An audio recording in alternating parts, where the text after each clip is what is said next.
अगर बीजेपी के राष्ट्रीय अध्यक्ष के चयन की बात करें तो पिछले समय में आप देखें बहुत नाम चर्चाओं में रहे। कई नामों पर चर्चाएं हुई। ये चर्चाएं भी हुई कि क्या संघ और संगठन यानी कि आरएसएस और भारतीय जनता पार्टी के संगठन के बीच सब कुछ ठीक है। लेकिन राष्ट्रीय स्वयंसेवक संघ की भी सोच है, चाह है कि नागपुर से संगठन चले। इस वीडियो में आगे बढ़ने से पहले आपको बहुत धन्यवाद कि आप हमारे वीडियोस को लाइक करते हैं, शेयर करते हैं, पसंद करते हैं, अपने कमेंट्स देते हैं। इसके साथ ही आपसे हमने पहले भी कई बार एक रिक्वेस्ट की है जिस पर आपका हमें साथ भी मिलता है। साइड में दिए हुए QR कोड को आप स्कैन करके हमें आप आर्थिक सहयोग भी कर सकते हैं, क्योंकि किसी भी संस्था को चलाने के लिए आर्थिक सहयोग बहुत ज़रूरी है और ये हमें आप लगातार करते हैं, इसके लिए धन्यवाद। इसके साथ ही जो साथी हमें 4 अंकों में सहयोग करते हैं, हम उनके नाम अपने स्क्रीन पर भी प्रकाशित किया करेंगे। ये कुछ वो नाम हैं जिन्होंने पिछले दिनों में हमें आर्थिक सहयोग भेजा। दोस्तों नमस्कार, मैं संजय मग्गू और मौजूद है देश रोजाना के डिजिटल मीडिया मंच पर। आपसे बात करने चला हूं भारतीय जनता पार्टी की उस एक राजनीति को लेकर जो बहुत लंबे समय से लंबित भी है और चर्चाओं में भी है। लोकसभा तक के अंदर उस पर सवाल उठ चुके हैं, लेकिन चुनाव क्योंकि कोई ना कोई बीच में आ जाता था तो उसकी वजह से वो चुनाव अटका हुआ था जिसका भारतीय जनता पार्टी के कार्यकर्ताओं को लंबे समय से इंतजार है। और वो चुनाव है भारतीय जनता पार्टी के राष्ट्रीय अध्यक्ष का। बीजेपी को अपना राष्ट्रीय अध्यक्ष चयन करना है, क्योंकि वर्तमान के जो भारतीय जनता पार्टी के राष्ट्रीय अध्यक्ष हैं जेपी नड्डा साहब, हालांकि जेपी नड्डा साहब के नेतृत्व में भारतीय जनता पार्टी को सफलताएं तो अपार मिली हैं। आप देखें तो जेपी नड्डा के नेतृत्व में हुए चुनाव में भले ही एनडीए सरकार, मोदी सरकार जो बनी, हैट्रिक में तीसरी बार सरकार बनी, जो भले ही भारतीय जनता पार्टी को स्पष्ट बहुमत से थोड़ा सा आंकड़ा कम रह गया, 240 पर रुक गई बीजेपी भले ही केंद्र में, लेकिन राज्यों के अंदर हुए चुनाव के अंदर बीजेपी ने पूरा करिश्मा अब भी दिखाया। मसलन आप महाराष्ट्र को देखें तो महाराष्ट्र के अंदर भारतीय जनता पार्टी को अपार सफलता मिली, आज तक का रिकॉर्ड बन गया। हरियाणा का देखें तो हरियाणा में भारतीय जनता पार्टी को अपार सफलता मिली, आज तक का रिकॉर्ड टूट गया। अब बिहार की बात करें तो बिहार के अंदर भी ऐसा परचम लहराया कि आज तक के सारे रिकॉर्ड ध्वस्त हो गए। बिहार में पहली बार भारतीय जनता पार्टी अपने बूते यानी कि गठबंधन के अंदर तो है, लेकिन सबसे बड़ी पार्टी बन गई बिहार की सियासत के अंदर। और इसके साथ ही अब चर्चाएं एक बार फिर तेज हो गई, क्योंकि अभी किसी और चुनाव में 2026 में चुनाव होने हैं और लगभग 8 से 9 महीने कम से कम बाकी हैं जब 5 राज्यों के चुनाव होंगे। और उससे पहले भारतीय जनता पार्टी संभवतः अपने राष्ट्रीय अध्यक्ष का चयन अब कर ले। अगर बीजेपी के राष्ट्रीय अध्यक्ष के चयन की बात करें तो पिछले समय में आप देखें बहुत नाम चर्चाओं में रहे। कई नामों पर चर्चाएं हुई। ये चर्चाएं भी हुई कि क्या संघ और संगठन यानी कि आरएसएस और भारतीय जनता पार्टी के संगठन के बीच सब कुछ ठीक है। राष्ट्रीय स्वयंसेवक संघ और भारतीय जनता पार्टी के संगठन की कई बैठकें भी हुई और इसको लेकर के कई प्रकार के नैरेटिव सेट भी करने की कोशिश की गई, खासकर सोशल मीडिया पर विभिन्न एंकर्स की तरफ से और विपक्षी दलों की तरफ से भी।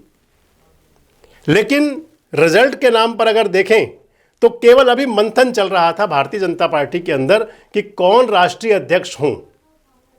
हालांकि राष्ट्रीय अध्यक्ष के चयन के लिए जो लगभग फॉर्मेलिटीज़ हैं वो बीजेपी के अंदर लगभग पूरी हो चुकी हैं, यानी कि मसलन 60% राज्यों के चुनाव होना वो लगभग हो चुके हैं।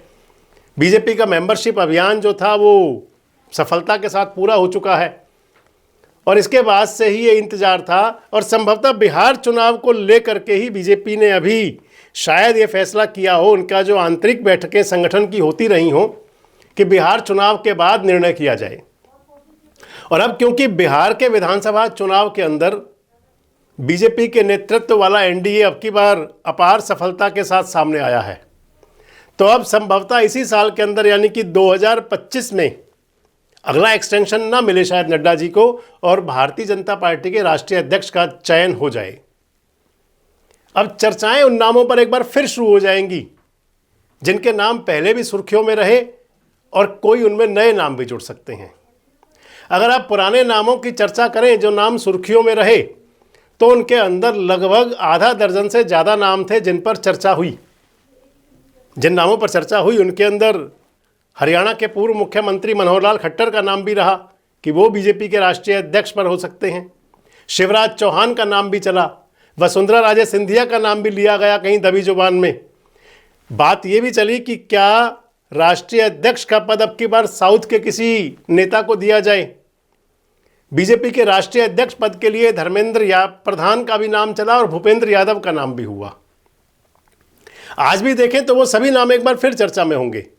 लेकिन एक बड़ी बात आ जाती है कि जब बीजेपी के अंदर कोई चयन होना हो तो फिर सारी संभावनाएं, सारे कयास कई बार धरे रह जाते हैं, क्योंकि यहाँ ना तो कंट्रोवर्सी होती है और ना ही कोई नेता गुटबाजी के रूप में कहीं सामने आता है।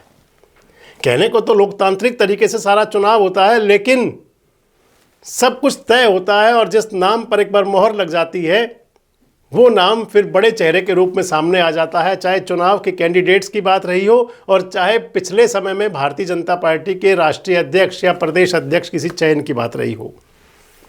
मैं आपको बता रहा था जिन नामों पर चर्चा रही उनमें मनोहर लाल खट्टर का नाम भी रहा, क्योंकि मनोहर लाल हरियाणा के मुख्यमंत्री के पद से उनको केंद्र में ले जाया गया। केंद्र में ले जा करके आज मनोहर लाल हरियाणा की तरफ से बड़ा प्रतिनिधित्व करते हैं। हरियाणा के साथ साथ ही वो पंजाबी समुदाय का भी और राष्ट्रीय स्वयंसेवक संघ का भी और एक उत्तर भारत का, नॉर्दर्न इंडिया के एक बड़े वर्ग का भी प्रतिनिधित्व करते हैं। मनोहर लाल का नाम कई बार चर्चाओं में रहा, लेकिन चर्चाएं, मैंने आपको बताया कि चर्चाएं या फाइनल कोई होती नहीं और जो कयास होते हैं वो कई बार कयास भी रह जाते हैं। आज भी देखें तो क्योंकि मनोहर लाल जो हैं वो टीम मोदी के अंदर एक अपना विशेष स्थान भी रखते हैं। अगर मनोहर लाल के बाद के नाम की चर्चा की जाए कि उनमें और कौन नाम थे, तो शिवराज चौहान का नाम भी आपने खूब सुना होगा। शिवराज चौहान जी का नाम भी खूब चर्चाओं में रहा। शिवराज चौहान मध्य प्रदेश के मुख्यमंत्री हुआ करते थे। मध्य प्रदेश के मुख्यमंत्री रहते हुए उनके नेतृत्व में चुनाव हुआ था, लेकिन वहाँ पर सत्ता परिवर्तन हुआ और मुख्यमंत्री का चेहरा बन गए मोहन यादव। शिवराज चौहान भी केंद्र की राजनीति में आए और इस समय देश के कृषि मंत्री हैं। शिवराज चौहान के लिए भी कहा जाता है कि वो राष्ट्रीय स्वयंसेवक संघ की पसंद भी हैं और सरल सौम्य नेता हैं। शिवराज चौहान भी अपना स्थान रखते हैं। इनके साथ जो और नाम चले उन नामों के अंदर धर्मेंद्र प्रधान का नाम भी काफ़ी लिया गया। धर्मेंद्र प्रधान युवा चेहरे के रूप में भी अपना स्थान बनाते हैं, कुशल रणनीतिकार हैं, मोदी और अमित शाह की टीम के अंदर सबसे विश्वस्त सहयोगी हैं। आप देखें तो अब बिहार का चुनाव जब था तो धर्मेंद्र प्रधान को बिहार का प्रभारी बना करके भेजा गया। इससे पहले जब हरियाणा में चुनाव था तो धर्मेंद्र प्रधान हरियाणा के प्रभारी थे। अगर दिल्ली का चुनाव था तो दिल्ली की रणनीति में भी उनका योगदान पूरा था। अब बिहार का चुनाव क्योंकि देश की राजनीति के अंदर एक टर्निंग पॉइंट के रूप में माना जा रहा था। अगर जो नतीजे आए, कहीं नतीजे इससे कहीं उलट होते तो वो केंद्र की सत्ता पर भी उसका असर आना था। लेकिन नतीजे जो आए वो एनडीए के पक्ष में आए और ऐसे नतीजे आए कि जिसने पिछले कई रिकॉर्ड ध्वस्त कर दिए। और बिहार चुनाव के बाद धर्मेंद्र प्रधान का नाम एक बार फिर बड़ी तेज़ी से चर्चा में आया कि क्या इस चुनाव परिणाम का उनको उपहार मिल सकता है, पारितोषिक, मेहनताना भी कह सकते हैं कि प्रधान अब बीजेपी के भी प्रधान हो जाएं। नाम और भी हैं, भूपेंद्र यादव का नाम भी लिया जाता रहा। भूपेंद्र यादव भी अपना पूरा विशेष स्थान रखते हैं।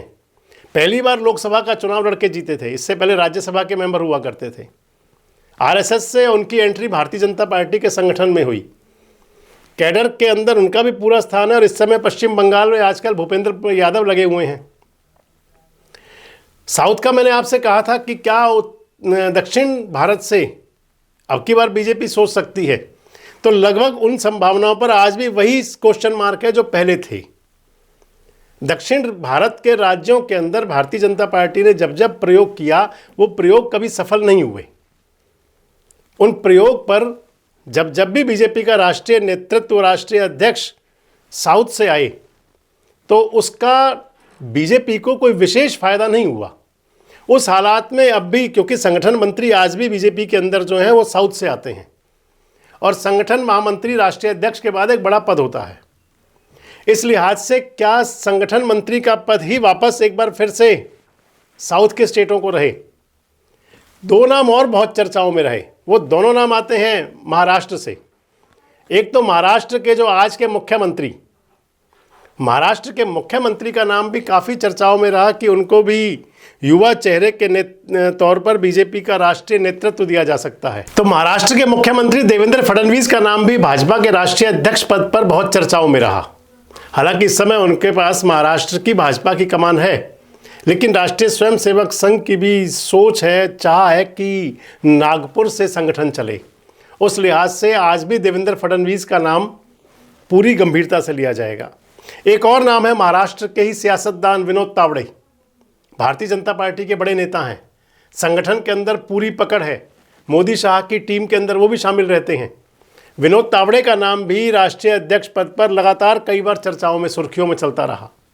लेकिन अब क्योंकि चुनाव हो चुका है बिहार का और अगले चुनावों में भी इंतजार है। एक चर्चाएं तो ये है कि क्या अभी बीजेपी और इंतजार करेगी 5 राज्यों के चुनाव का, और दूसरी तरफ एक बड़ी चर्चा ये है कि अब बीजेपी लंबा इंतजार करने की बजाय अपने राष्ट्रीय अध्यक्ष के चुनाव को कर लेना चाहेगी। आपको क्या लगता है? मैंने आपको जो नाम बताए, क्या धर्मेंद्र प्रधान को बिहार चुनाव की बड़ी जीत का पारितोषिक मिल सकता है राष्ट्रीय अध्यक्ष के तौर पर? और या जो हमने आपको नाम बताए इनमें से कोई बीजेपी का राष्ट्रीय अध्यक्ष हो सकता है? क्या बीजेपी राष्ट्रीय अध्यक्ष का चयन अभी करेगी और या उसमें इंतजार भी हो सकता है? कमेंट्स बॉक्स में जरूर बताएं। जुड़े रहें हमारे साथ, देखते रहें देश रोजाना। हमारे साथ जुड़े रहने के लिए सब्सक्राइब करें देश रोजाना के YouTube चैनल को और नई वीडियो की नोटिफिकेशन पाने के लिए बेल आइकन जरूर दबाएं। अगर आप ये वीडियो Facebook या Instagram पर देख रहे हैं तो पेज को लाइक और फॉलो जरूर करें और ज्यादा से ज्यादा शेयर करें।